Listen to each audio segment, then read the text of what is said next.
이렇게 만나게 돼서 반갑습니다.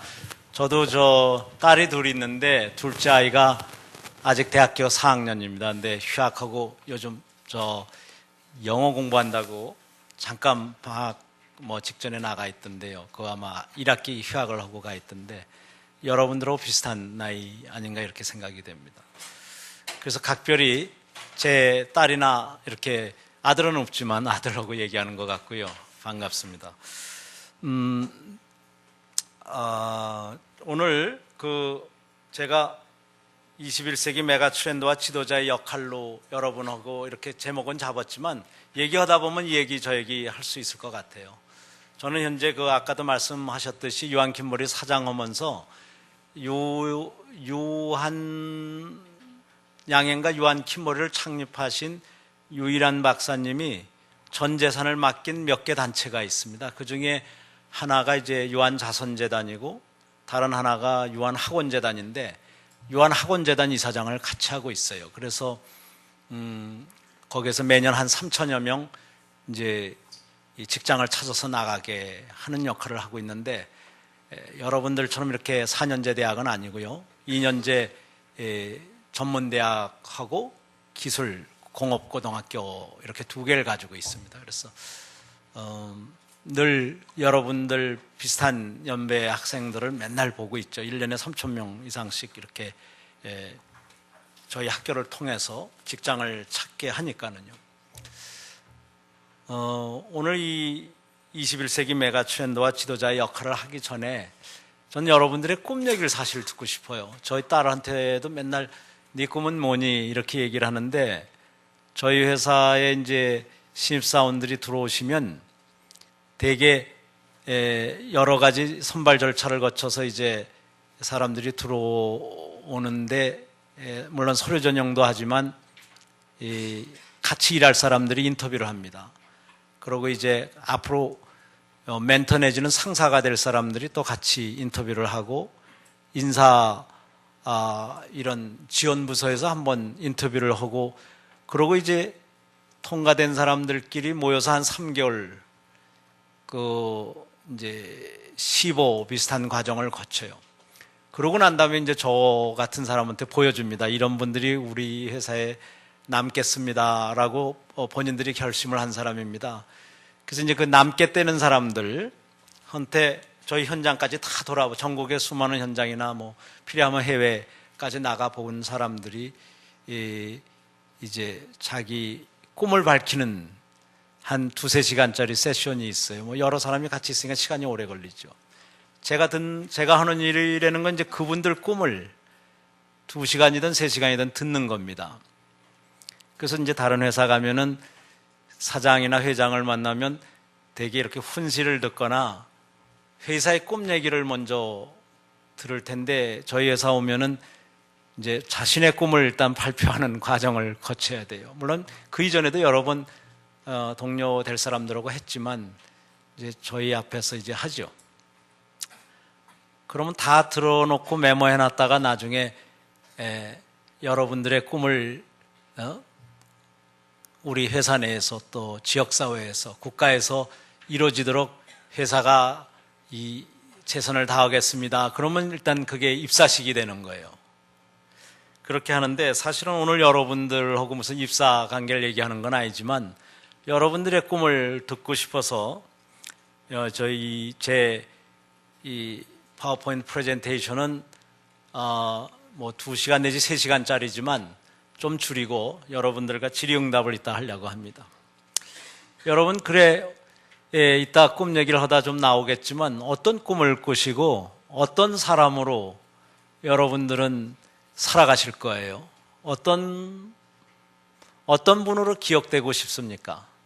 혹시 그런 걸 세븐 헤빗 같은 거 읽으셨거나 이 리더십에 대한 딜 카네기 책이나 이런 거 또 누군가요? 존 메이어인가 이런 사람들의 그 리더십에 대한 걸 써보셨으면 자기 평생의 어떤 커리어 플랜을 6가지 분야에 대해서 이렇게 쓰도록 연습하는 이제 과정이 있는데 그걸 써놓은 거와 써놓지 않은 거는 전혀 다른 결과를 가져오거든요. 그래서 이 뭔가 한번 생각해 보는 것, 또 생각한 것을 써놔보는 것이 여러분들의 인생의 그 커리어라고 그럴까요? 미션이라든가 뭔가 미션이 있는, 목적이 있는 삶을 사는데 도움이 될 뿐만 아니라 그 목적과 꿈을 거의 달성하게 마련이에요. 거의 어떤 사람도 예외 없이 자기가 추구했던 그 목적이라든가 이 역할을 거의 이루게 되거든요. 근데 이걸 안 써놨던 사람들은 가끔 길을 많이 이렇게 헤매게 되고, 그러다가 보면은 어딜 가려고 했는지 남도 모르고 배우자도 모르고 본인도 모르는 경우가 많이 있어요. 여러분들의 꿈은 뭔지, 어떤 사람으로 기억되고 싶다고 생각했는지, 뭐 그 중에 어떤 대통령 되신 분들 보면 중학교 때부터 대통령이 꿈이었다고 쓴 분도 있던데, 그런 것도 하나의 꿈이 될 수 있다고 봅니다. 그건 커리어 중에서 보케이셔널 리더십을 직업적으로 자기는 이런 정치사회적으로 이런 역할을 한번 해보겠다 생각할 수 있는 거죠. 그 외에 또 가정적으로는 어떻게 하겠다, 학문적으로는 어떻게 하겠다, 신앙적으로는 어떻게 하겠다, 또 재정적으로는 어떻게 하겠다, 이런 목표가 있을 수 있는데, 여러분들 어떤 생각을 하는지 혹시 뭐 시범 삼아서 얘기하실 분 없으세요? 이따가 그럼 들으시면서 하죠. 저는 우리들한테 뭔가 꿈을 줬던, 또 우리가 기억하는 사람들 중에 이분들은 여러분들이 대개 조금은 기억하는 사람들이라고 봅니다. 어떤 공통점이 있나요, 이분들은? 세종대왕, 이순신, 정약용, 유일한, 이병철, 이렇게 5분을 보였는데, 여러분들 되게 기억합니까? 근데 이분들 외에 아마 1억 명은 지난 몇백 년 사이에 태어났다 지나갔을 텐데 나머지는 잘 기억 못 하잖아요. 왜 그렇습니까? 왜 나머지 분들은 1억 명 이상이 지나갔는데 왜 우리가 기억을 못 하는 걸까요? 여러분들은 혹시 이 5분과 아니면 이 5분과 비슷한 사람처럼 뭔가 기억나고 싶은 사람이 되고 싶습니까? 아니면 그냥 남들이 1억 명 다 우리 선조들이 아니면 몇억 명이 그냥 그렇게 살다 갔으니까 나도 따로 무슨 역할을 찾지 않고 따로 꿈을 갖지 않고 따로 기억되고 싶지 않다, 이렇게 생각할 수도 있다고 봅니다. 저는 이 꿈이 있는 인생, 목적이 있는 인생, 그러니까 그렇지 않은 인생은 굉장히 다른 길을 간다고 생각이 됩니다. 세종대왕은 꿈이 있었어요. 이 나라 말싸움이 너무나 어려워서 서민들이, 일반 우리 국민들이 너무 어려움을 많이 겪는 이 꿈을, 이 어려움을 극복시키는 꿈을 가지고 있었어요. 그래서 세계 인류 역사상 언어를 창제한 사람을 기억하는 유일한 언어, 한글을 만들어. 전 세계에 이런 언어가 어디 있으며 이런 역사와 이런 그 민족이 어디 있습니까? 수천 개의 언어가 있고 그 중에 큰 언어 그룹만 하더라도 수백 개가 되는데 그 중에서 한글만이, 우리말만이 창제자를 가지고 있는, 그리고 거기에는 아주 숭고한 목적이 있었고 500년이 지난 지금 와서 이렇게 보면은 이렇게 디지털 오리엔티드 랭귀지가 없는 거예요. 도대체 우리 휴대폰 자판을 보면 세계에서 가장 많은 기능이 들어가 있을 수가 있어요. 왜냐하면 자음 모음 숫자가 24개밖에 안 되는 것도 장점인데 다시 그 중에서 모음을 보면 전부 바에다가 점을 어디다 찍느냐에 따라서 오우, 아오 모든 게 표시되게 돼 있어요. 이런 어떤 혁명을 일으켰어요. 이 양반은 전 세계에서 독창적인 어떤 이런 국민이 될 그런 가능성을 이미 이 한글을 만들면서 한 겁니다. 근데 이때 잘 보시면 24개 이상의 주요 언어를 가지고 있는 나라를 일일이 이 학자들이 다 방문해서 벤치마킹하고 다시 그것을 우리의 입의 모습과 혀의 위치와 이의 위치, 목구멍과 천장, 이거의 위치를 다 감안해서 우리 한글을 만드셨거든요.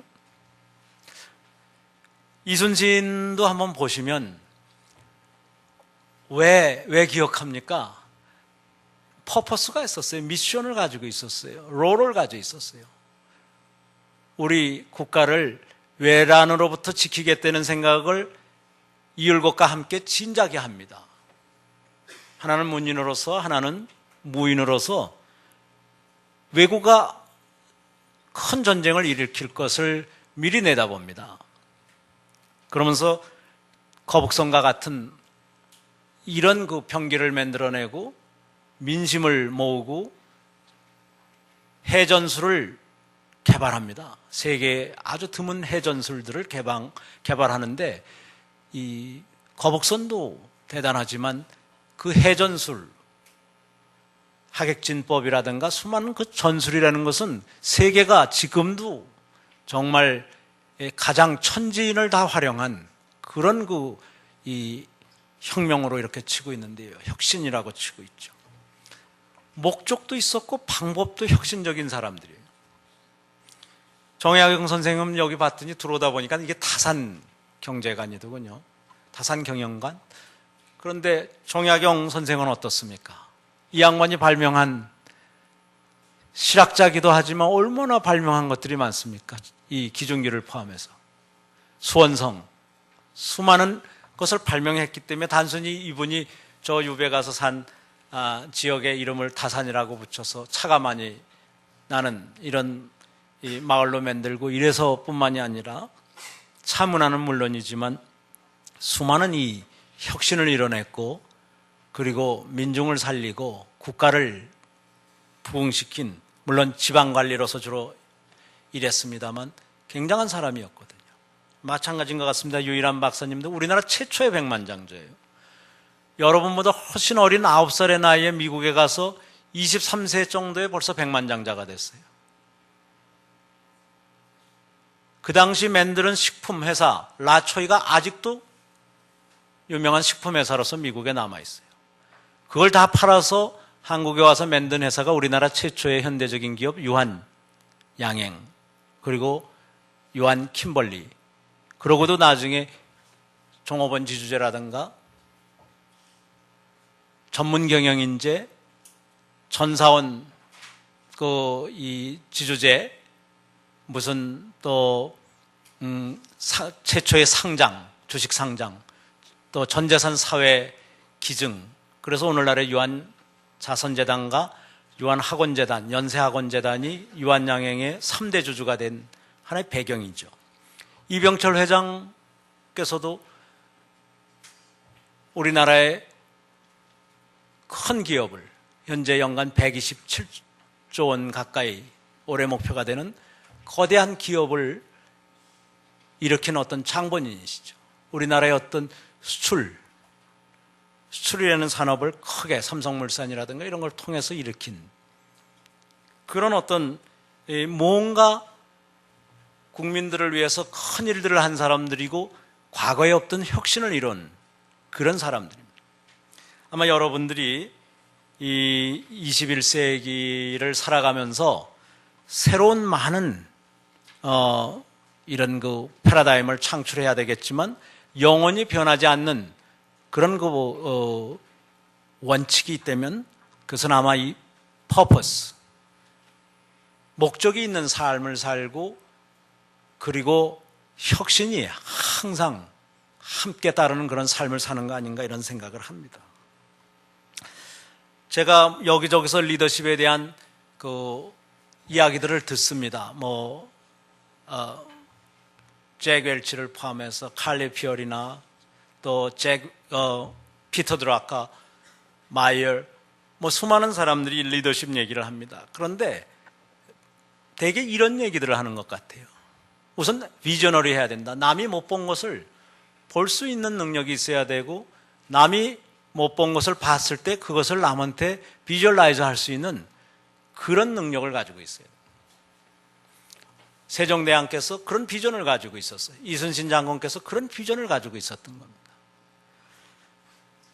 그러면서 이노베이티브해야 돼요. 혁신적이어야 돼요. 과거에 안 좋아하는 스타일은 절대 변화를 이루지 못해요. 항상 버리기를 잘하는 사람이 혁신을 잘하는 겁니다. 컴퓨터에 계속 옛날 프로그램이나 옛날 데이터들이 있으면 컴퓨터가 돌아가질 않아요. 그거 똑같습니다. 사람의 능력도 이 세상의 모든 시스템도 피터 드러커가 얘기했듯이 혁신이란 버리는 데서부터 시작된다라고 그랬거든요. 과거 것을 버리는 거. 이 능력이 뛰어난 사람들, 디스컨티뉴 하는 거, 과거에서부터 뭔가 벗어나는 이것이 새로운 방법을 찾는 이 능력이 중요하다고 보고요. 세 번째는 아무리 비전을 가지고 있고 전략을 가지고 있어도 남을 움직이지 못하면 안 돼요, 리더는. 자기를 불태울 수 있는 능력과 함께 남을, 자기가 불타면 남도 불타는 거예요, 주변에 있는 사람들이. 패셔닛하고 인스퍼레이셔널 해야 되는 거예요. 남을 감동시키는 거. 이 리더는 첫 번째 역할이 이 꿈을 함께 꿀 사람들을 모으는 거라고 하는데, 이게 그래서 이 피터 드러커는 경영이라는 거, 리더가 되는 것은 남의 영혼을, 남의 가슴을 사는 능력을 말한다라고 이렇게 이야기를 합니다. 이 인스퍼레이셔널 리더십이 아주 중요합니다. 그 대표적인 분이 아마 이순신 장군일 것 같습니다. 그리고 단호해야 됩니다. 과거를 단호하게 버리고 미래를 향해서 나갈 수 있는 힘들, 옳은 것을 보고 달려나가는 힘, 부정하고 비리를 단호하게 부정할 수 있는 힘, 이런 사람들만이 1억 명, 2억 명 중에서 기억되는 거. 그렇다고 혼자서 다 하면 안 되죠. 아까 인스피레이셔널 한 거와 함께 이 컬래버러티브 한 거. 그래서 21세기는 특히 커넥트 앤 컬래버레이션에서 경쟁력이 온다고 합니다. 접속을 누구와 하느냐, 그리고 어떻게 협력을 이뤄내느냐에 따라서 21세기의 경쟁력이 일어나고, 태반은 왜 30년 안에 다 망하느냐, 25년 내 64%의 기업이 사라진다고 합니다. 50년 사이에 93 내지 4%의 기업이 사라진다고 합니다. 창업한 지. 왜 사라지느냐? 그 다음 번은 이 후계자가 없기 때문입니다. 탤런트 빌딩이 안 되면, 후계자가 없으면, 나무도 후계수가 없으면 천년까지 잘 살던 나무나 숲이 어느 날 다 죽어버려요. 왜 그러냐면 후계수를 자기 아들나무나 손자나무를 기르지 않으면 그렇게 되거든요. 사람도 조직도 똑같은 거죠. 이 6가지가 이 리더십의 특징이라고 합니다. 특히 이 21세기에는 10대 조류가 존 네이스빗이 여러 책에서 썼는데, 그 중에서도 가장 먼저 나왔던 이 책에서 보면 정보화 사회가 세계를 다 바꾼다. 하나의 지구체제로 바꾸고 참여민주주의 사회로 이렇게 바꿔나가고 그러는데, 이 중에서 특히 우리가 눈여겨봐야 될 건 하이테크와 함께 필요한 이 하이터치. 사람을 감동시킬 수 있는, 영혼이 있는, 정성이 들어있는 감성적인 이런 요소가 들어가 있는 이런 제품들이 단순한 하이테크 제품보다 훨씬 앞서간다는 것이고요. 이제 중앙집권적인 방식은 통하지 않는다는 거죠. 기업이나 국가나. 그런데 아직도 기업들은 이 중앙집권적으로 가면서 위기로 몰려가는 기업들을 아마 여러분들은 우리나라 주변에서 많이 볼 겁니다. 이 정보화의 특색은 수십만 명이 동시에 일할 수 있는 거가 정보화의 특색인데, 중앙집권적인 거에서는 수십만 명이 동시에 일할 수 있는 기회를 막는 거거든요. 그렇기 때문에 미래지향적인 조직이 아닌 거죠. 그래서 아직도 중앙집권적인 사고를 가지고 있는 리더는 가끔가다 큰 사고를 칩니다. 범법행위를 한다라든가, 전 세계적으로 비난을 맞을 일을 한다라든가, 반인륜적인 일을 한다든가, 반민주적인 일을 하게 돼요. 그러면서 보이콧의 대상이나 법적 제재를 받는 이런 대상이 되는데, 왜 그러냐? 비판이 없는 조직. 중앙집권적인 조직은 항상 그런 겁니다. 마치 이것은 갬블링과 같은 거예요. 잘 나가는 듯한데 목돈을 다 모아서 마지막 배팅한 그것이 망하게 되는 거나 비슷하게, 이 전체주의적이고 이 중앙집권적인 조직은 21세기에 망할 수밖에 없게 돼 있는 거예요. 시간 문제인 거죠. 그러면서 21세기는 이 네트워크, 커넥트 앤 컬래버레이션, 이것을 어떻게 해내느냐. 그럼 커넥트 앤 컬래버레이션의 자격은 뭐냐? 여러분들이 이것을 눈여겨봐야 될 것 같아요. 여러분들은 그럼 커넥트 앤 컬래버레이션의 자격을 가지고 있느냐? 내가 기업에 들어가는 것도 커넥트입니다. 그럼 기업은 나를 무슨 이유 때문에 고용을 하는가? 지역사회에서의 어떤 커뮤니티가 나를 멤버로 초빙한다면 어떤 퀄리피케이션, 어떤 자격을 나한테 요구할 건가? 이런 것들을 한번 생각해보고 내가 커뮤니티를 만든다면 나는 어떤 사람들을 골라서 함께 일할 것인가? 이런 것들을 아마 생각해봐야 될 것 같습니다. 이 세계적인 메가 트렌드는 뭐 사방 어디서나 다 볼 수 있습니다만 여러분들이 아주 뭐라 그러나 인스턴트한 스폰테니어스한 이런 그 리스판스가 필요한 이런 방송 매체나 이런 데서 멀리 있지 않는 한 메가 트렌드를 보기가 어려워요. 이 세상에서 이미 다 일어나고 있는데 마치 북한처럼 세계로부터 고립되어 있는 수가 있어요. 메가 트렌드로부터 고립될 수가 있는 거죠. 특히 한국 사회가 이런 위험을 아주 많이 가지고 있어요. 메가 트렌드로부터 고립되어 있을 가능성이 굉장히 많습니다. 이 메가 트렌드를 볼 수 있는 장소가 다보스 같은 데 가면 볼 수 있어요. 어떻게 보면 굉장히 피상적인 논의들을 부자들이 모여서 하는 것 같지만 한쪽으로는 그 피상적인 트렌드 같아 보이는 것마저도 한국에서 못 보는 거가 많죠. 이 다보스 모임으로 여러분을 조금 안내를 하겠습니다. 이 다보스는 스위스에 있는 아주 조그만 이 스키 리조트죠. 그러나 지난 36년새 한 교수가 제창한 이 경제 포럼이 이제는 전 세계 최고 부자들과 전 세계 최고 연구가들이 2,000명씩 매년 모이는, 그 중에서 경제인들이 이 반을 차지하고 경제인들 아닌 사람들이 반을 차지하는 이런 그 모임으로 되고 있는데 만 36년째 이 세계적인 경제 평생학습 기구로서 자리를 잡고 있죠. 여기 공동의장이 여러분도 잘 아시는 이 빌 게이츠 같은 사람입니다. 이 1,000명의 기업인들 외에 초대되는 사람들 보면 세계 최고의 그 리더들을 여러분들이 만날 수가 있어요. 뭐 각국의 대통령, 대개 보면 한 번 모임에 한 60, 70명의 국가 원수들이 모입니다. 수상이나 대통령이나 이런 분들이 모이죠. 그리고 각 사회 지도자들, 또 이 교수님들, 시민운동가들, 문화예술의 지도자들, 이런 분들이 다 모입니다. 2005년에 이분들이 작년 1월 달 모여서 뭘 얘기했느냐 이렇게 보면 여러분들이 고민하는 거하고 비슷하면 참 좋을 것 같은데요. 어떻습니까? 빈곤의 문제, 그 다음에 세계화에 따른 이 균형 감각, 균형성 내지는 이 양극화 문제를 어떻게 극복할 것이냐, 기후변화를 어떻게 대처할 것이냐, 평생학습 이런 걸 어떻게 이룩할 것이냐 하는데 여러분들 이거 많이 고민하십니까? 여러분들 글로벌 리더가 되시고 싶으면 꼭 이걸 따를 필요는 없지만 전 세계에 2,000명 가까운 리더들이 모여서 전자투표를 해가지고 2005년도 주제로 잡은 거가 이거라면 여러분들도 한번 여러분들의 우선순위를 한번 조율을 해볼 필요가 있어요. 소위 말해서 얼라인 한다라고 그러죠. 세계적인 메가 트렌드와 대조류와 내가 생각하는 앞으로의 커리어 디벨롭먼트 플랜이라든가 뭐 학습 계획이라든가 사회 활동이라든가 이걸 한번 조율해 볼 필요가 있다고 봅니다. 또 여러분은 좀 아직 세대차가 있다고 생각하면 우리나라 경제인들이 빈곤을 2005년도에 가장 중요한 과제로 뽑을 가능성을 여러분들 몇 프로라고 보십니까? 우리나라 경제인들 중에서 빈곤의 문제를 가장 자신의 문제로 생각하는 사람들이 있다라고 생각하시면 여기 한번 손 좀 들어보세요.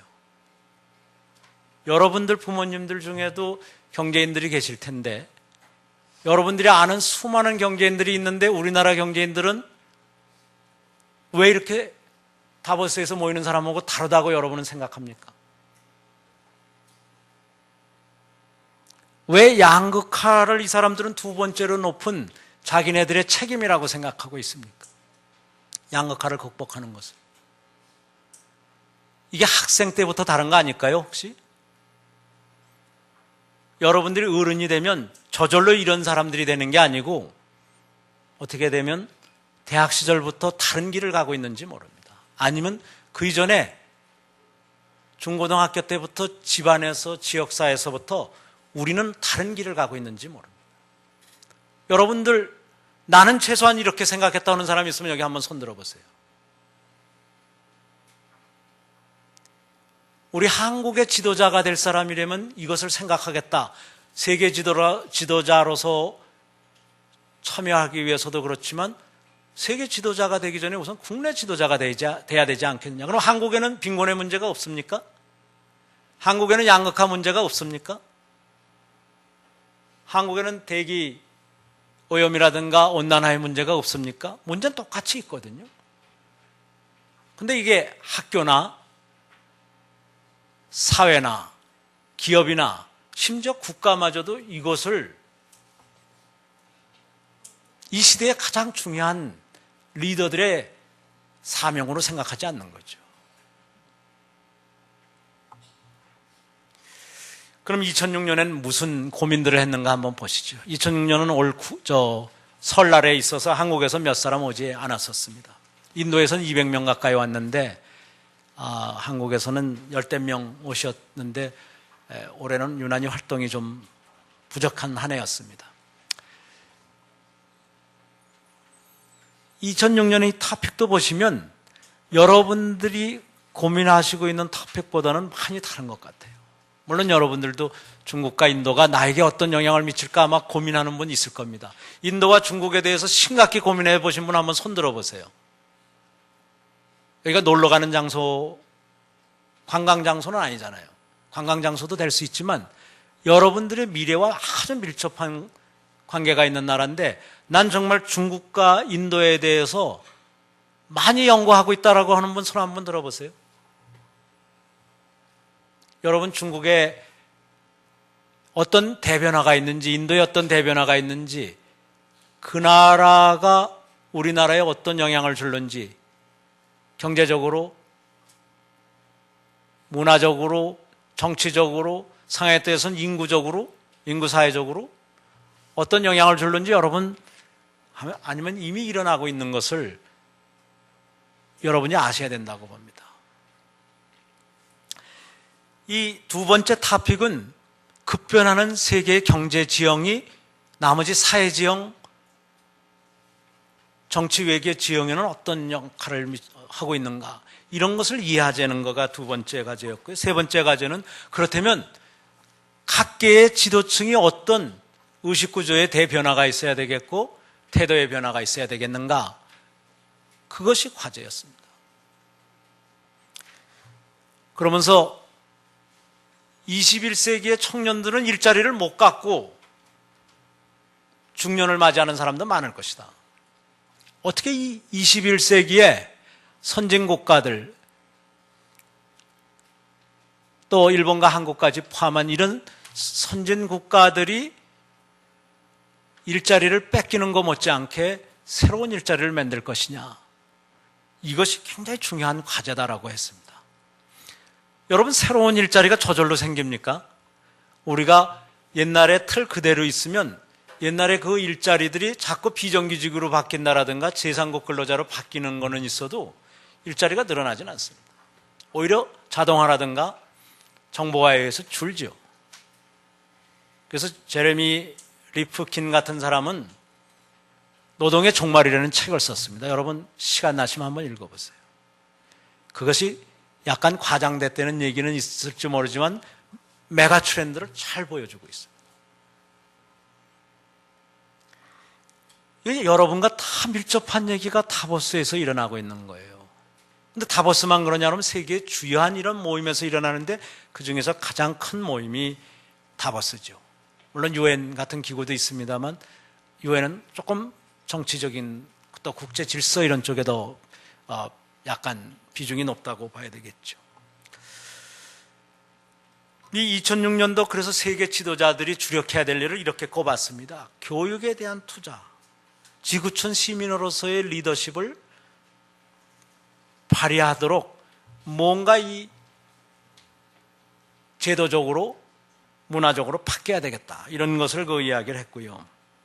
그러면서 투명성과 올바른 이 협치체제, 올바른 지배구조, 이것이 아주 그 국가든 국제기구든 지역사회든 모든 단체에 아주 필요하다. 그리고 이 신뢰가 기만행위를 하지 않는 이 신뢰보다 더 중요한 것이 없다. 전 세계가 이렇게 협력을 하려면. 그래서 이 협력을 하는 데 있어서 또 정보화 기술을 최대한 이용하는 데 있어서 그것이 금융 분야뿐만 아니라 거의 모든 분야에서 결국 신뢰가 중요하고 기만행위, 부정부패를 공동 대처해야 되겠다. 이렇게 그 얘기를 하면서 소비자들이 연대하도록 하고 소비자들이 보이콧 운동을 활성화하도록 해야 된다. 그래서 소비자도 사회를 개혁하고 국가를 발전시키고 세계적 협력이 올바른 방향으로 일어나도록 해야 된다. 이렇게 얘기를 하고 있습니다. 여러분들 혹시 좋아하실지 모르는데 이 독일의 앵겔라 메르켈 이 신임 여수상 이분이 제일 먼저 한 얘기가 이제 21세기는 20세기와 달라져야 된다. 특히 유럽은 달라져야 된다. 현재 정부 구조, 예산제도,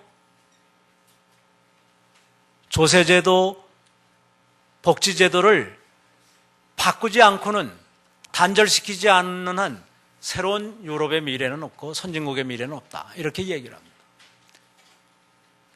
정부의 주요한 조직이라든가 예산이라든가 조세제도를 전부 일자리 창출 중심으로 바꿔나가야 되고 새로운 21세기에 맞는 그런 쪽으로 바꿔가야지 중국과 인도가 저렇게 세계적인 자원을 독점하면서 일자리마저 다 쓸어가는 상황에서 그냥 재래식 방법으로 21세기를 선진국들이 가려고 그러면 청년들한테는 기회가 없다는 것입니다. 여러분 기회가 점점 늘어갑니까? 우리나라 청년들이? 통계적으로는 그렇지 않습니다만 실질적으로 외국을 떠도는 영어 학습생이라든가 기타 실업 신청을 하지 않아서 그렇지 실업인 사람이 150만 명을 넘습니다. 대학원졸과 대졸만 한 청년만도 35세 미만이 그렇습니다. 여러분들은 이 사회를 바꾸셔야 돼요. 그리고 여러분의 커리어 플랜도 바꾸셔야 되고 여러분들의 학습 방법도 바꿔야 되고 여러분의 여태까지의 고정관념 그것을 버려야 됩니다. 일자리가 생기겠지 이래서는 안 됩니다. 일자리를 만들어야 됩니다. 여러분만의 책임은 아니에요. 나라가 같이 만들어야 됩니다. 또 기업이 같이 만들어야 돼요. 시민사회도 힘을 합해야 된다고 봅니다. 또 하나 빌 클린턴 같은 사람은 앵겔라 메르켈이 이 국가 예산 이 정부 조직 조세제도 이런 거에 개혁을 주장한 데 이어서 빌 클린턴은 이런 얘기를 했습니다. 수천 명, 한 1000여 명 이상이 모여서 일부는 심지어 서서 듣는 이 모임에서 빌 클린턴은 두 가지 질문을 받았어요. 당신은 현재 전직 미국의 대통령으로서 뭘 가장 고민하느냐? 그랬더니 기후변화 얘기를 하면서 문명사회 최대의 위협이 가까이 오고 있고 이미 전 세계에서 지구온난화의 피해를 많이 보고 있고 그러는데도 여기에 대처하지 않는 것이 정말 한스럽다. 이렇게 얘기해서 그거는 작년에도 우리 다보스에서 얘기했던 거고 지금 세계적인 기후변화 협약이 비준에서 움직이고 있고 또 새로운 기술도 나오고 그러니 그럼 그 다음 당신이 고민하는 거가 뭐냐? 그러니까 두 번째 질문을 물었어요. 그랬더니 또 한참 이 고민하다 역시 내가 두 번째를 꼽는다면 그거는 양극화의 문제다. 이 양극화가 지도층이 함께 고민해야 될 일이지 지금 현재 직업이 없는 청년들이 직업 있는 아버지 세대의 분들과 했을 때 아버지 세대는 책임이 없고 지금 직업 없는 청년들만 책임이 있느냐? 그거 아니다라는 거예요. 같이 책임이 있다는 거예요. 지금 중소기업들이 어렵고 대기업들은 이런저런 이유로 인해서 세계화가 되면서 그래도 유지가 되고 있는데 그럼 중소기업만의 책임이고 대기업은 책임이 없느냐? 중소기업의 부품을 쓰는 대기업이 책임이 없느냐? 있다는 거예요. 여성들은 직업이 없고 남성들이 주로 직업이 아직도 전 세계적으로 많은데 그럼 여성들만의 문제고 남성들은 책임이 없느냐? 아니라는 거죠. 이 양극화의 문제는 우리 모든 지도자들이 관심 있게 봐야 될 일이다. 그러면서 이제 시민사회가 정말 결집하고 공공선을 위해서 힘을 합하고 발휘할 때다. 특히 이 세계 시민사회, 국제기구가 투명성을 회복한 다음에 힘을 확보해서 협치를 확대해 나가고 글로벌 가버넌스를 실시해 나가야 된다. 이런 이야기를 하고 있습니다. 여러분 이런 얘기 들으면 저 사람은 기업인으로서 우리 대학생들을 좌절시키려고 이게 1학기 거의 마지막 수업이라고 그러는데 맥 빠지는 얘기 하는데 이렇게 섭섭하게 생각할지 모르겠습니다. 그러나 이건 현실입니다. 여러분 이걸 직시하셔야 돼요. 여러분들이 올 여름방학부터 달리 보내셔야 될는지도 몰라요. 그냥 참고로 그럼 기업의 사회적 책임을 이렇게들 얘기하고 있는데 그럼 어떤 얘기를 하고 있는 거냐? 과거의 해외 부패 방지법이나 기업윤리, 코드 오브 컨덕트, 또 위슬블로우, 내부 비리 고발자를 장려하는 이런 제도를 통해서 많은 혁신을 하고 투명화를 했지만 그래도 엔론과 월컴 사건이 미국에서 일어남으로 인해 가지고 의회가 뒤집히고 그래서 의회가 부패법이라는 것을 사바앤 옥슬리 법이라는 두 사람의 의원의 제안에 의해서 만들어졌고 법원은 가정처벌제도를 만들어서 엔론과 월컴의 책임자들을 단순히 회계장부만을 사실은 좀 조작을 했을 뿐이죠. 컨닝 비슷한 거죠, 여러분의.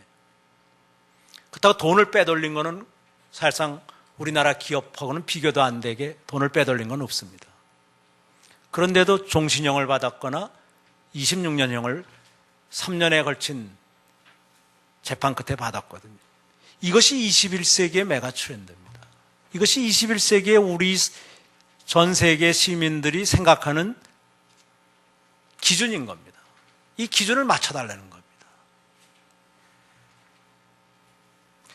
유럽은 미국보다도 어떻게 보면 더 빨리 그러면서 이 경제적 책임과 사회적 책임과 환경적 책임을 함께 기업의 책임으로 몰아간 지 30년이 넘었고요. 특히 1999년에 다보스에 코피 아난 유엔 사무총장을 초대해서 우리 유럽인들이 21세기에는 새로운 세상을 만들어보자. 기업이 경제적 책임과 사회적 책임과 환경적 책임을 다하는 이것을 아예 의무화하자. 그래서 글로벌 컴팩트를 합의합니다. 이 지구적 합의를 결의하죠. 그러고는 2000년에 실제 유엔이 UNDP 등을 이용해서 전 세계의 협약을 실시하고 있습니다. 각 나라에선 정부 조직도 이거에 따라서 바뀌어 나가고 있고 연례 보고서도 의무화가 돼 나가고 있죠. 우리나라는 이거 아직 의무화하고는 아직 거리가 먼입니다. 기후변화처럼 설마 러시아가 거기에 가입하겠느냐. 그러니까 이 기후변화 협약은 일본 사람들이 자기네 에너지 절약적 기술들을 팔아먹기 위한 수단이지 우리가 여기에 같이 따라가면 안 된다. 그러면서 그냥 명목적으로 사인만 해놓고 기후변화 협약이 실질적으로 발효되지 않기를 기다리다가 작년에 덜컥 러시아가 거기 가입을 하는 바람에 마지막 요건인 전 세계 에너지 사용량의 55%를 넘는 그 조항을 러시아가 맞춰줘 버림으로써 기후변화 협약이 작년 2월 16일부터 발효되고 있습니다. 난리죠. 이걸 환경 라운드라고 합니다. 그린 라운드라고 하죠. 이것이 올 7월 1일부터 내년 7월 1일 사이에 거의 전 주요 품목에 적용이 돼서 과거에 우리가 쉽게 수출하던 제품들이 아마 유럽 쪽에 못 가는 게 많을 것 같아요. 소니는 준비 과정에서 걷어들인 불량, 환경 파괴적 제품만 3천억 원이 넘었습니다. 리콜한 제품만. 근데 지금 더 무서운 거는 어떻게 보면 우리가 준비 안 하고 있는 거는 이 윤리 라운드예요. 이 엔론과 월컴 사건을 계기로 전 세계는 현재 ISO 26000 체제를 구축해 나가고 있습니다. 환경 라운드가 ISO 14000 체제, 특히 그중에서 경영 체제를 14001이라고 하는데 2004년에 전 세계가 모여서 우리 2008년 3월 1일부터는 윤리 라운드도 전 세계적으로 실시해 가자, 이렇게 그 결의를 하고 지금 준비 작업 중입니다. 이 윤리 라운드가 또 이 환경 라운드처럼 유명무실해지기를 바라는 사람들이 한국에 압도적이에요. 아예 언론에 나지도 않아요. 그러나 기후변화에 대한 것처럼 환경 라운드처럼 아무리 우리가 그것이 현실로 나타나지 않기를 바라도 가고 말 겁니다. 이것은 메가 트렌드예요. 개인이 더 이상 부패하면 안 되고, 기업이 더 이상 부패하면 안 되고, 사회가 더 이상 부패하면 안 된다는 것을 우리한테 얘기하고 있는데, 우리는 그 부패 방지법이 제발 적용되지 않기를 기다리고 있습니다. 우리나라는 아직도 서로 부패에도 상관없으니 큰 기업 가자라고 그러거나, 우리 사회에서 큰 부패 행위를 보고도 아무도 흥분하지 않아요. 다 우리 사회는 만연된 거 아니냐, 이렇게들 이야기하고 있어요. 한때 우리나라의 전직 대통령들을 감옥에라 가두고 2,500억씩인가 몰수를 선언했을 때만 해도 쇼인가 그랬는데, 그 중에 한 사람 거는 2,500억 이상을 다 회수했거든요. 한때 그렇게 잘 나가는 것 같은 반부패 분위기가 있던 이 사회가 지금은 친부패 쪽으로 어떻게 보면 자리 잡아가고 있는지도 모릅니다. 이것이 우리 사회를 굉장히 위기로 몰아가고 있는 겁니다. 서로가 컨닝하려고 그러고, 서로가 남석이려고 그러고, 반칙하려고 그러고, 반칙을 해서라도 게임에서 이기려고 그러고, 반칙을 해서라도 사업에 성공하려고 그러면 그 반칙의 피해자가 있게 마련인 거고, 이것을 바로잡는 시민운동들과 경영학자 운동들이 많이 있는데 아직은 이게 메인스트림은 못 되고 있어요. 이게 20%는 넘어야 터닝 포인트를 넘어서, 이 티핑 포인트를 넘어서 사회가 바뀌는 것인데, 아직은 과거를 온전시키고 부패한 사회를 유지하려고 하는 힘이 더 큰 거예요. 그러나 그것은 거의 마약과 같은 거고, 이제는 우리 국가의 가장 큰 위협으로 자리 잡고 있는 겁니다. 이것이 항상 대기업을 위기로 몰아가요. 나중에 보면 내부에 민주주의가 없다든가 내부에 비판할 분위기가 안 되기 때문에 회사가 굉장히 위기로 몰아가고 반민주적이거나 반사회적이거나 반윤리적으로 가거나 반환경적으로 가는데도 제지할 힘이 없다가 어느 날 갑자기 큰 사건이 펑펑 터지는 거거든요. 이거 여러분들의 힘으로 막아야 됩니다.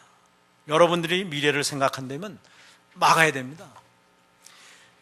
국제사회에서 우리 신인도가 우리가 세계 10대 경제대국이 된 거라고 보기에는 정말 눈 뜨거울 정도로, 낯 간지럽고 이럴 정도로, 불과 104개 국가만을 이 다보스 모임인 월드 이코노믹 포럼에서 비교했는데 그 중에 61위를 한 거예요. 세계에 있는 205개 국가를 다 한다면 아마 122쯤 할 겁니다. 이것이 한국에 대한 세계적인 평가인 겁니다. 그것도 경제인들이 이게 무슨 도덕군자가 우리를 이렇게 평가했다면 좀 저희가 도덕군자가 얘기한 거 그럴 수도 있지 이러겠지만, 다보스에 모이는 경제인들이 우리 한국 사회를 보는 우리들의 뒷모습인 겁니다. 우린 뒷모습을 못 보고 다니거든요. 이게 남들이 우리를 보는 모습이고 여러분들의 미래를 결정하는 그런 세계적인 인식인 겁니다. 이것을 어떻게 단절하고 새로운 미래를 창출해 나가느냐, 우리 사회를 한마디로 지난 20세기의 패러다임을 버리고 수단과 방법을 안 하고 돈만 많이 모으면 됐던 그 시기를 버리고 이제 국제사회에서 신뢰를 얻고 새로운 일자리를 많이 만드는 그러한 쪽으로 가려면 우리는 과거를 버리는 절차가 필요하고 새로운 미래를 창출하는 그런 그 혁신의 과정을 필요로 하는 겁니다. 지금 이것을 자꾸 뒤로 미루다가 보니까 IMF도 한번 겪었고요. 도대체 우리 국가가 부담한 돈이 얼마입니까? 우선 공적 자금만도 160조 원. 그 다음에 모든 가정에서 금을 모아서 파는 거가 한 4조 원. 그런 거 모자라서 나중에 아파트 붐 일으키고 벤처 붐 일으키고 그것도 나중에 모자라니까 2000년에 와서는 크레딧 카드 붐을 일으켜서 지금 수백만 명이 크레딧 카드의 희생자가 됐고, 물론 그 크레딧 카드를 비싼 이자를 내면서까지 길바닥에서 주는 그 크레딧 카드를 가지고 열심히 전자제품도 사주고 자동차 제품도 사주고 아파트도 사주고 이래가지고 일단 한쪽으로 돈은 몰렸어요. 그러나 이게 우리 국가의 경쟁력을 높인 건 아니지 않습니까? 400만 신용불량 가정을 만들었고 국가재정에 150조 원 이상의 부담을 만들어줬고 가계부채를 300조 이상을 그 짧은 시기에 150조도 안 되던 이 가계부채가 450조를 넘어서는 그 대가를 치르고선 이게 얻어낸 것인데 왜 꼭 그런 방법으로 해서 한쪽 재산을 몰아서 다른 쪽으로 주는 그 방법밖에 못하느냐는 거예요. 우리 자체의 파일을 키우는 거, 외국의 투자가 우리나라의 증권시장에 한만희식으로 뭔가 투기적인 자금이 몰리는 게 아니라 중국처럼 연 650억 달러, 65조 원이 매년 10년째 몰려드는 그런 사회를 왜 못 만드느냐는 거예요. 우리가 중국보다도 신용도가 낮아서 그런 거거든요. 우리가 부패와 비리를 봐준 대가로 중국은 연간 65조 원의 외국인 투자가 10년째 들어오고 우리는 연간 5조 원 정도의 연구 투자만 들어오니 나머지는 다 투기 자금을 유치해야 되거든요. 증권시장에 오는 투기 자금은 내일이라도 나갈 수 있는 거예요. 이것을 합작 투자라든가 100% 일수 투자든 연구 투자하게 만드는 힘이 중국한테 있는 거고 우리한테는 그게 없는 거예요. 그것이 수백만 일자리를 좌우하는 겁니다. 이 일자리 창출은 돼봐야 한다고 치고 그럼 나머지 피해 없느냐? 지금 코리아 디스카운트가 증권시장에 나타나는 걸 보십시오. 우리나라의 기업의 이익률로 보면 그 이익을 다 믿기만 한다면 정상적인 파밸류는 주가지수는 2000이 돼야 되는 겁니다. 근데 지금 주가지수는 어디에 와 있습니까? 아직도 1300을 와 있지 않습니까? 이 700의 주가지수의 차, 이게 3500억 달러고 350조 원입니다. 350조 원을 우리가 단순히 부패와 비리를 눈 감아준 대가로 증권시장 하나에서, 그것도 우리나라 모든 기업이 등록되어 있는 것도 아닌 증권시장 하나에서 치르는 대가입니다. 그리고 그 외에 아까 외국인 직접 투자를 우리나라 규모라면 원래는 한 600억 달러, 650억 달러가 들어올 수도 있는 걸 불과 50억 달러밖에 못 오게 하는, 연평균으로 봤을 때. 이게 다 코리아 디스카운트입니다. 거기다 그것뿐입니까? 그 돈을 꼬을 때 또 비싼 이자를 내지 않습니까? 이 코리아 디스카운트라는 건 우리 생활 곳곳에서 우리의 미래를 좀 먹고 있는 겁니다.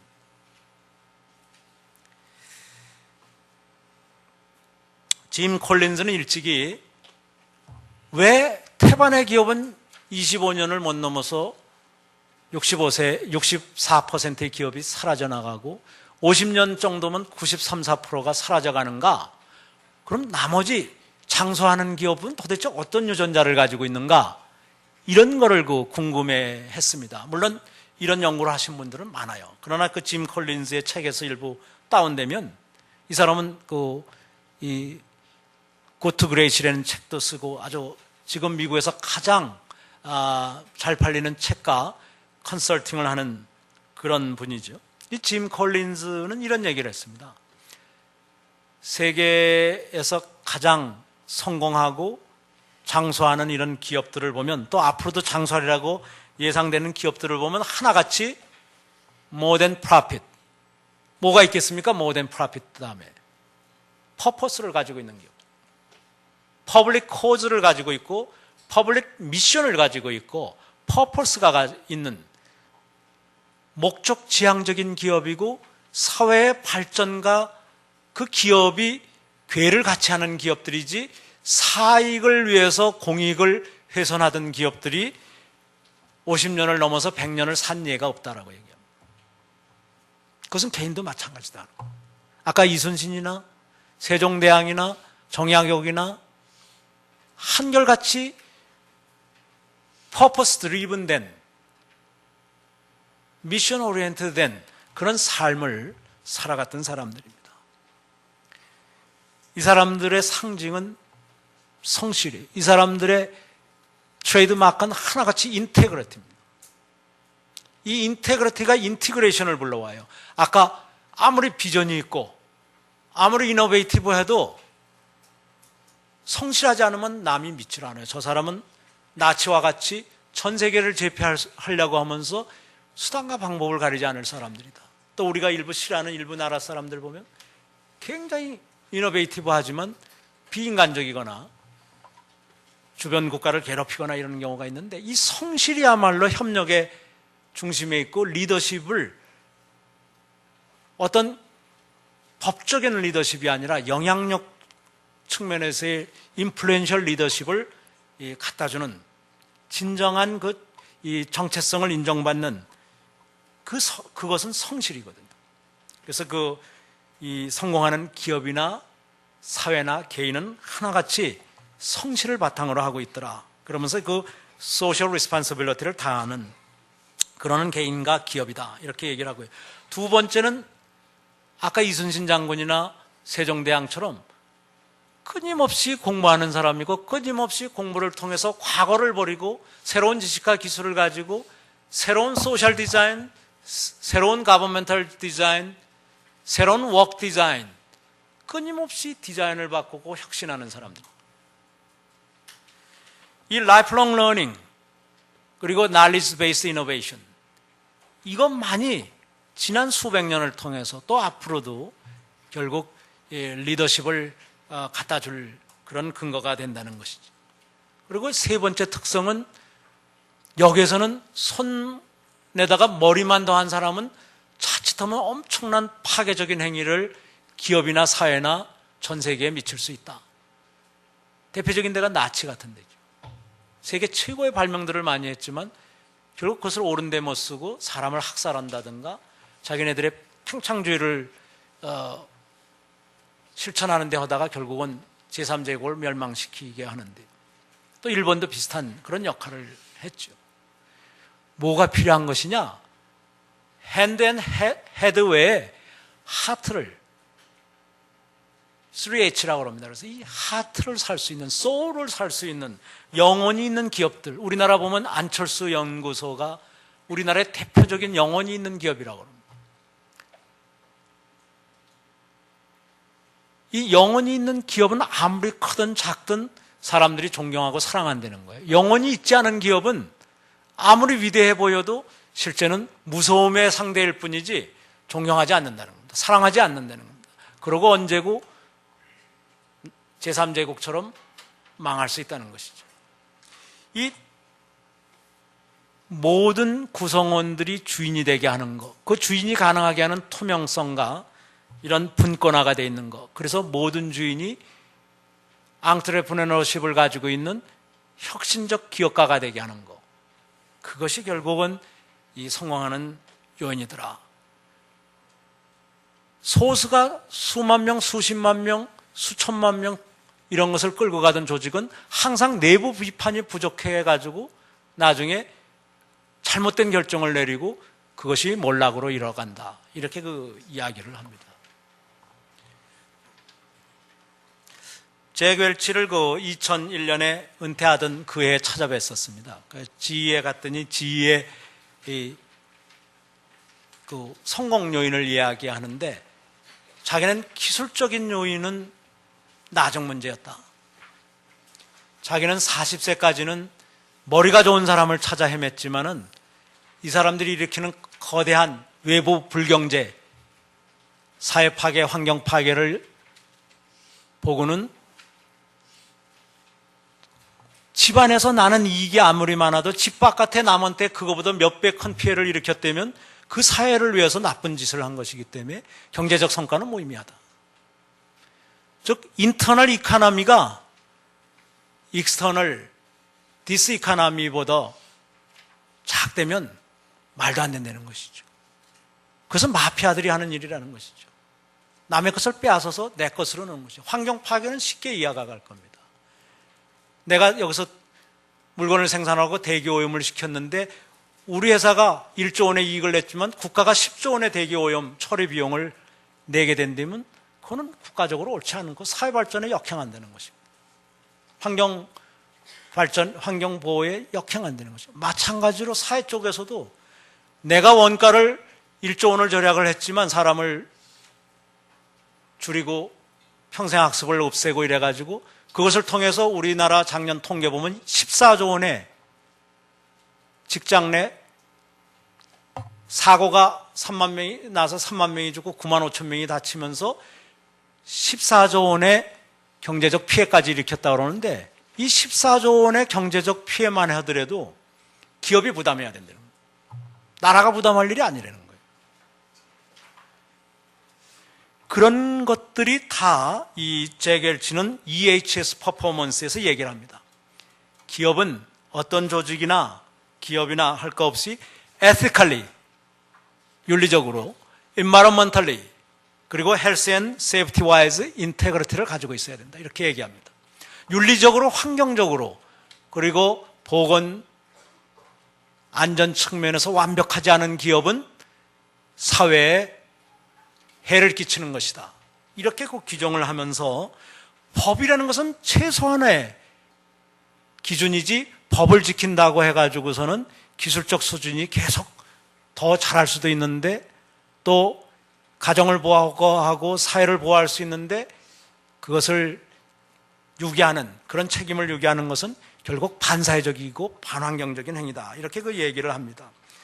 그러면서 이 회장된 처음 3년을 전부 이 문화를 제도적으로도 완성하지만 문화를 자리 잡게 하기 위해서 애를 쓰고 그 다음 17년 동안은 기술적인 이 혁신을 합니다. 그것이 식시그마 운동이나 바운더리 릴리스 오가니제이션도 문화적 기술적인 게 합해 있고 무엇보다도 체인지 액셀러레이션 프로세스라는 변화의 가속화 이 기술을 이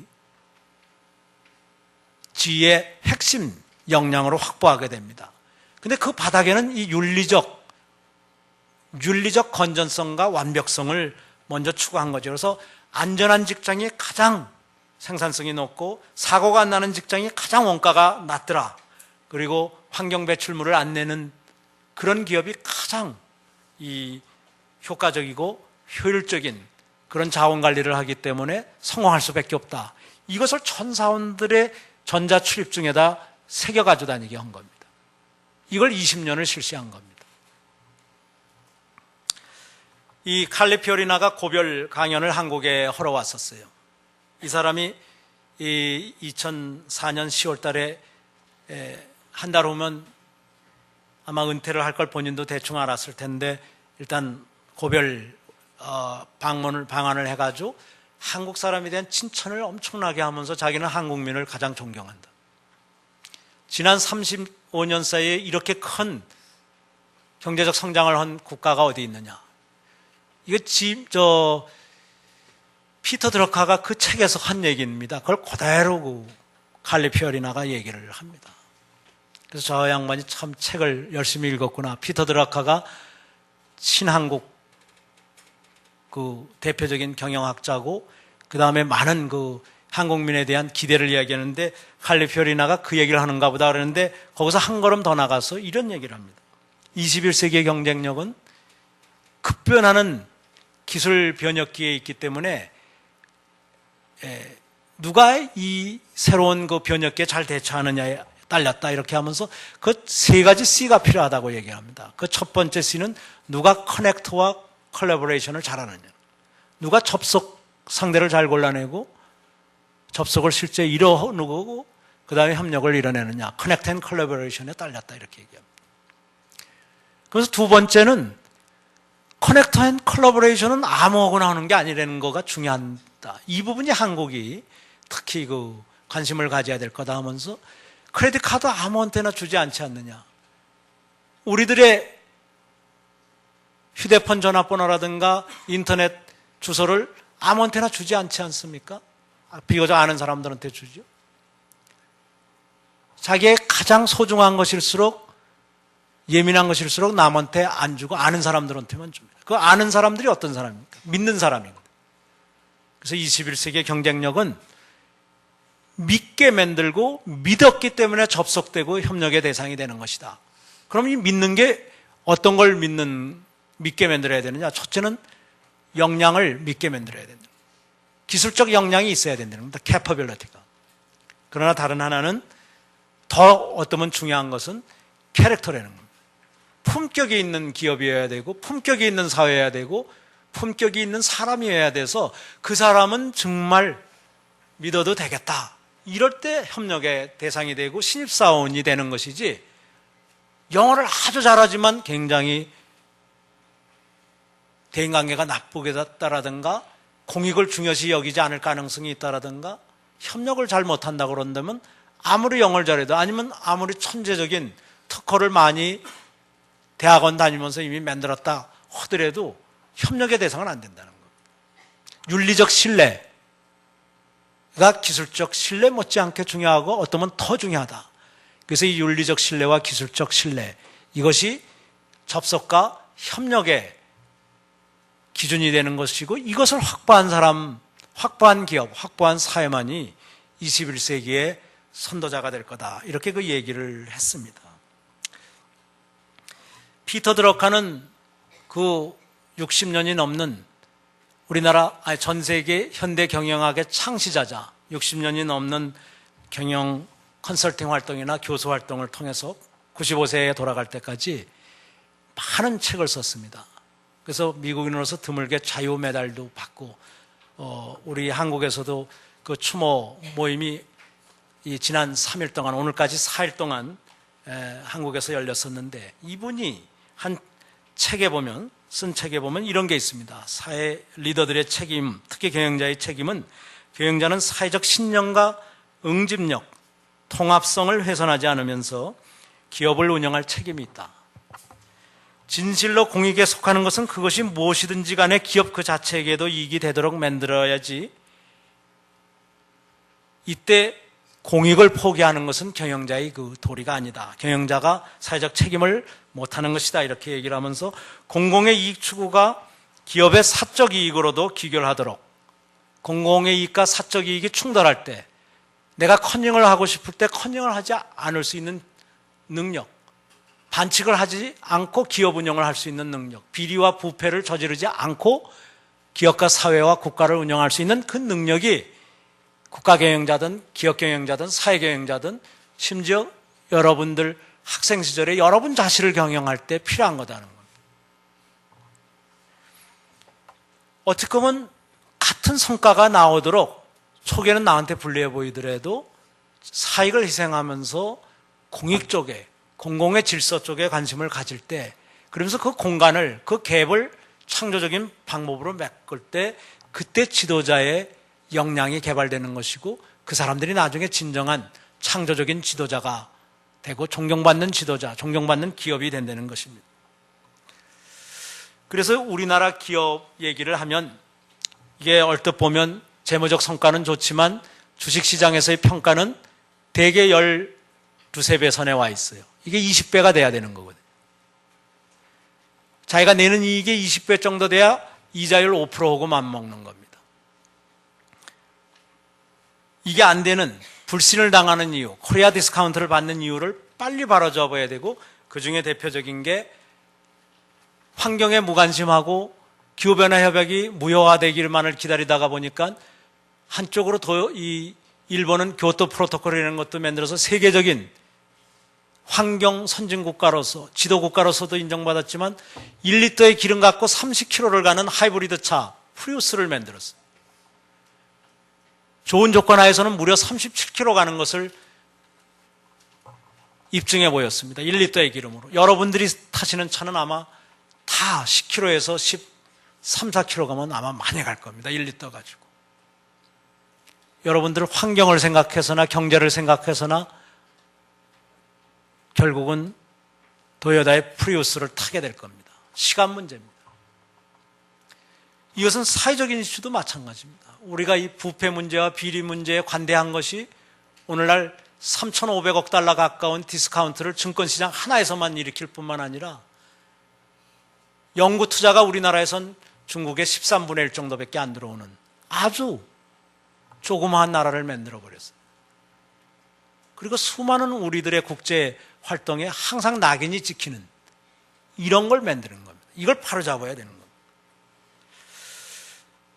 그래서 우리 21세기의 과제는 어떻게 하면 우리 선조들의 그 기상을 다시 회복하느냐는 거예요. 세종대왕이 가지고 있었던 그런 미션 오리엔티드 돼 있고 퍼포스 오리엔티드 된 라이프, 이순신과 같은 그런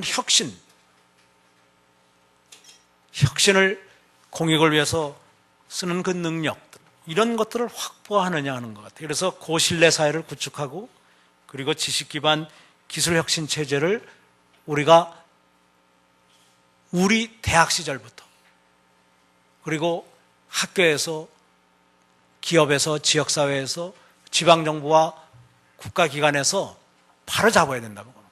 이거 없이 우리 21세기의 미래는 없고, 다보스에서 모인 그 세계의 지성들이, 세계의 리더들이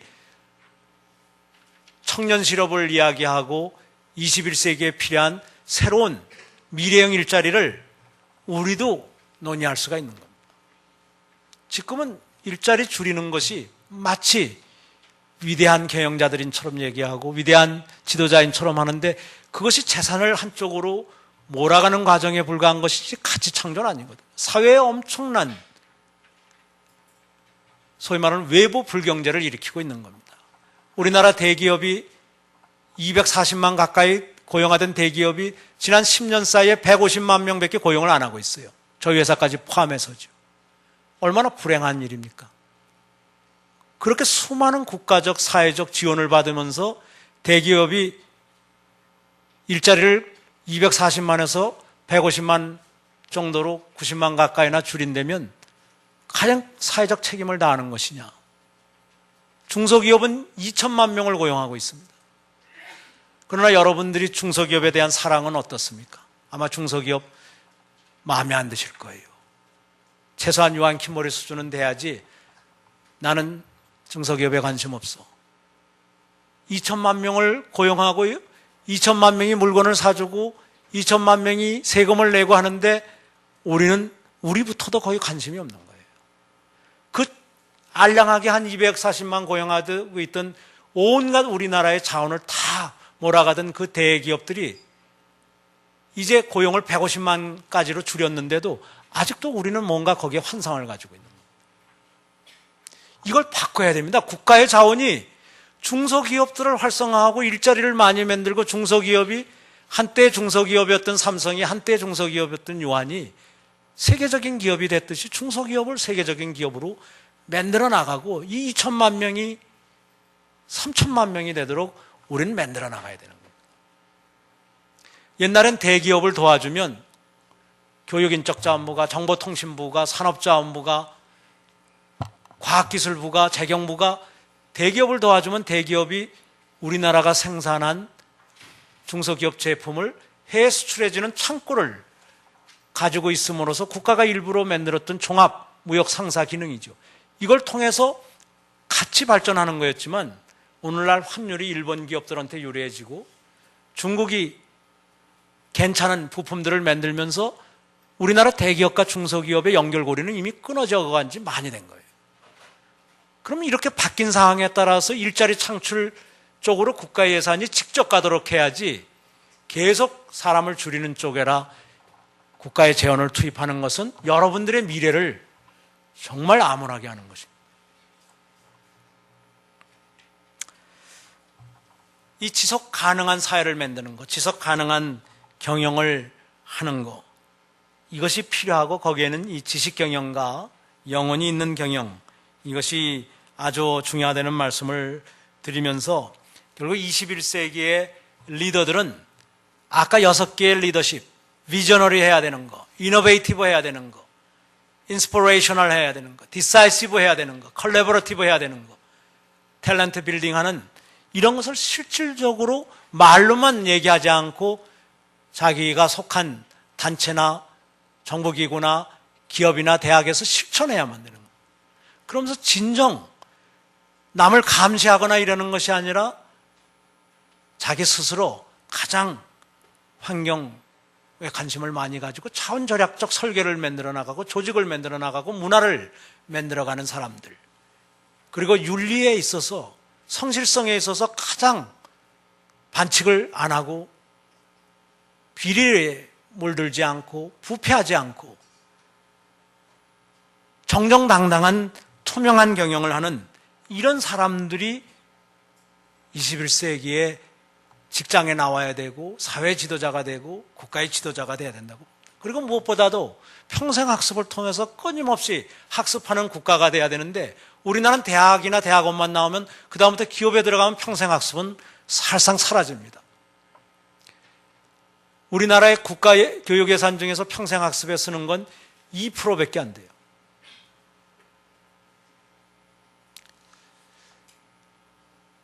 다시 그 대기업과 중소기업을 보면 대기업 쪽엔 88% 내지 90%의 대기업 근로자들은 계속 공부할 기회가 있는데 2천만 명이 있는 중소기업은 10%도 평생 학습할 기회가 없어요. 과로 속에서 사실상 이 지식과 기능의 후퇴 속에서 점점 비정규직화하든가 경쟁력을 잃어버리는 겁니다.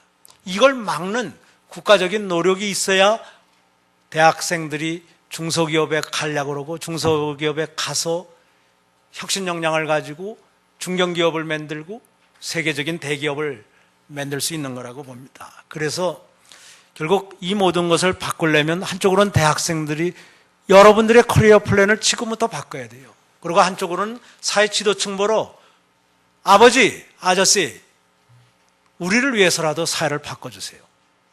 이렇게 얘기해야 됩니다. 국가의 예산에 중심을 바꿔주세요. 국가의 조직을, 이제 더 불필요한 조직은 갖지 마세요. 미래를 향한 조직으로 만들어주세요. 예산을 바꿔주세요. 이렇게 나가야 됩니다. 그리고 왜 중소기업 2천만 명이 있는 데는 이렇게 위기로 몰아가게 합니까? 이 사람들을 중견기업으로 키울 방법은 없느냐? 이 사람들을 계속 대기업의 1차, 2차, 3차 하청기업으로 나눠놓고 그 중에서 일부 교육의 기회라든가 개선의 기회를 막아버리고 착취만 한다면 그건 옳지 않지 않느냐? 이 사람들이 왜 해외 마케팅을 못하게 하느냐? 이 사람들이 해외 마케팅할 능력을 키워줘야 되지 않느냐? 이렇게 여러분들이 얘기해야만 이 사회가 변한다고 봅니다. 이 세상은 안 바뀌려고 하는 관성이 훨씬 큰 사회입니다. 유능한 인재가 나와서 세상을 바꾸고 선거제도에서 그것이 바뀌기 전에는 과거의 관성대로 가려고 하는 힘이 항상 90%가 넘습니다. 이거를 바꾸는 사람들은 아주 소수들인데, 이 소수들을 진정하게 힘을 갖게 하는 것은 여러분들 스스로가 이제부터라도 정말 이 성균관 대학에서만이라도 컨닝이 없는 사회를 만들고 반칙이 없는 사회를 만들고, 그러고 진정하게 투명한 공명정대한 그런 경쟁을 하시면 그때 세계적인 여기 학생들이 태어나는 거고 세계적인 대학이 되는 거고, 여러분들을 서로 많은 기업들이 국내에서 초빙해 가고 이러는 거라고 생각이 됩니다.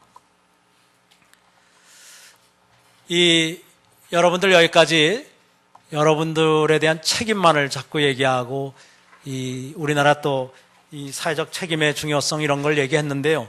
이런 사례들은 여기 뒤에 무수히 많습니다. 이 정도에서 여러분들과 한번 대화를 하면서 여러분들은 어떤 고민을 하고 있는지 한번 얘기를 들어보시기로 하죠. 여러분은 어떤 꿈을 가지고 있는, 왜 좌절하는지, 왜 쉽게 사회에 소위 말하는 여러분들한테 불리한 그런 관성에 여러분들의 몸을 맡기는지, 왜 과감히 단절의 시대를 이루고 과감히 혁신의 주도자가 못 되는지, 이런 얘기를 포함해서 여러분들의 꿈을 한번 이야기를 해보시죠. 여러분,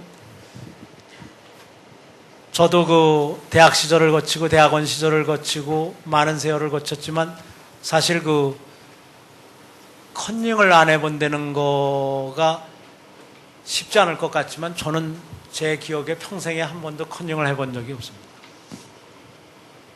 남들이 다 그 당시에도 비웃었어요. 특히 그 장교 시험 보고 그러는데, 그리고 이 통역 장교 시험은 또 영어를 보고 그러는데 서로들 이제 붙으려고 그러다 보니까 반칙을 하려고 그럽니다. 근데 그때 반칙한 사람은 계속 그것이 자기의 인생의 침이 됩니다. 셰익스피어 비극의 주인공들은 자기가 꿈꾸던 그 권좌에 올라간 그 순간부터 갑자기 내가 이왕이면 수단이 공정했더라면, 그러면서 그 비밀한 수단을 썼던 거, 음침하고 파괴적이고 이런 것을 썼던 것을 후회하면서 그 비밀을 아는 사람을 주변에서부터 제거해 나갑니다. 그러면서 잠 못 이루는 밤을 자다가 결국은 sudden fall from the noble position. 이것이 셰익스피어 비극의 주인공인데요. 수단과 방법을 가리지 않고 성취를 한 사람은 반드시 잠 못 이루는 밤을 갖게 되고, 내부 배신자라는 소위 이런 사람을 갖게 되고, 결국은 그 사람들이 정당한 힘이기 때문에 잠 못 이루다가 그 사람들을 해치려고 그러다가 내부적 저항, 내부적 혁신의 힘에 의해서 몰락하는 거거든요.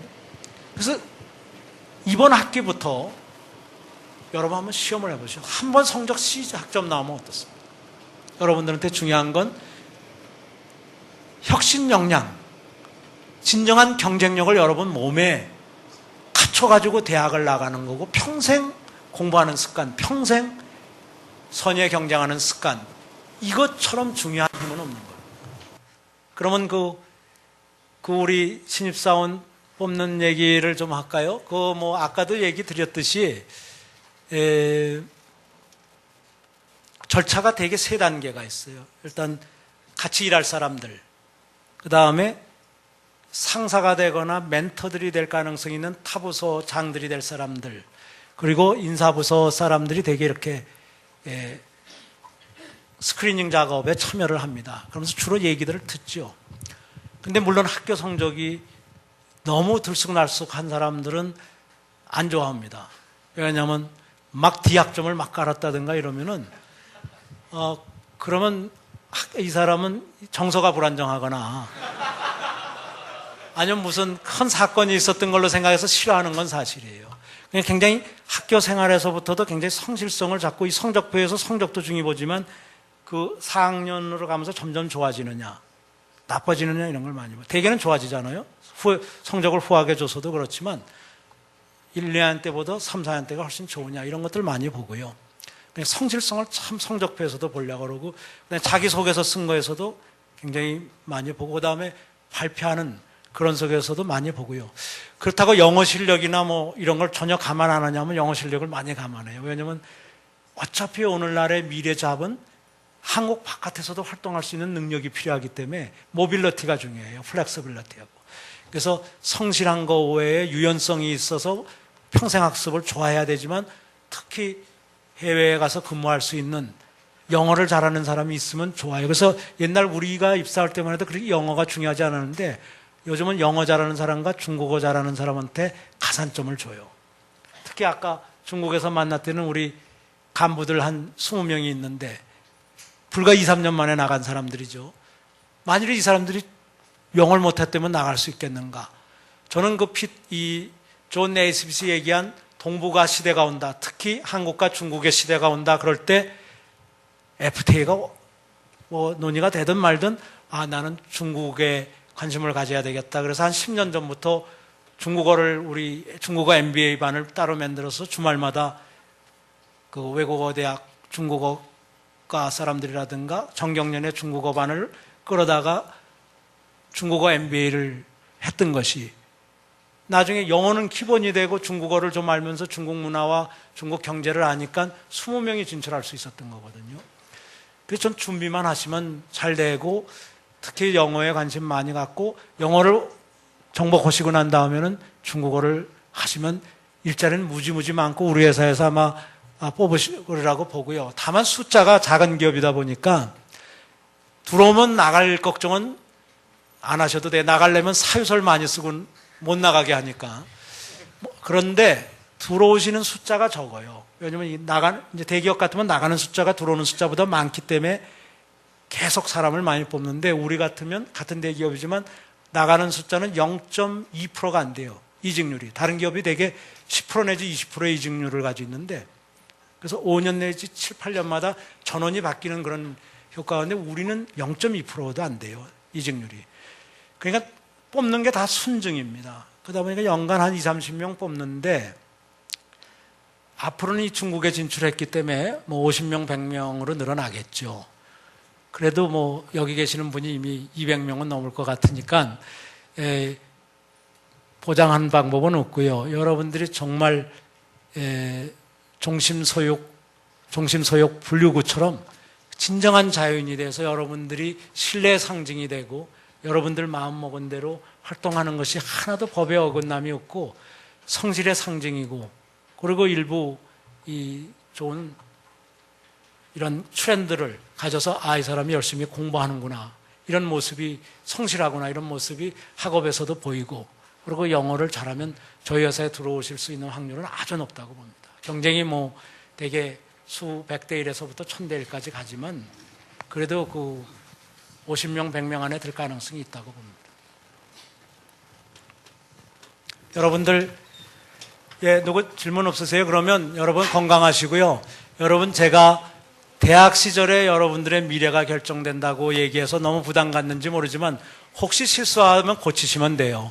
그러나 지금 여러분들의 인생의 퍼포스, 인생의 목적, 인생의 어떤 사명, 사회적 역할 그것을 뚜렷이 하면서 그것을 꿈으로 만들고 그것을 주변과 나누고 그것이 여러분들을 늘 평생 그런 어떤 사회적 역할이나 목적과 여러분의 철학과 가치관이 항상 여러분의 수호신이 돼서 여러분을 정직하게 만들어주고 성실하게 만들어줘서 신뢰의 상징이 되면 여러분들은 아까 이순신처럼 세종대왕처럼 정약용 선생처럼 된다고 저는 장담할 수 있습니다. 여러분 건강하시고요. 여러분 이 방학에 들어가기 전에 여러분들의 꿈을 가지고 방학을 보내십시오. 건강하십시오. 고맙습니다.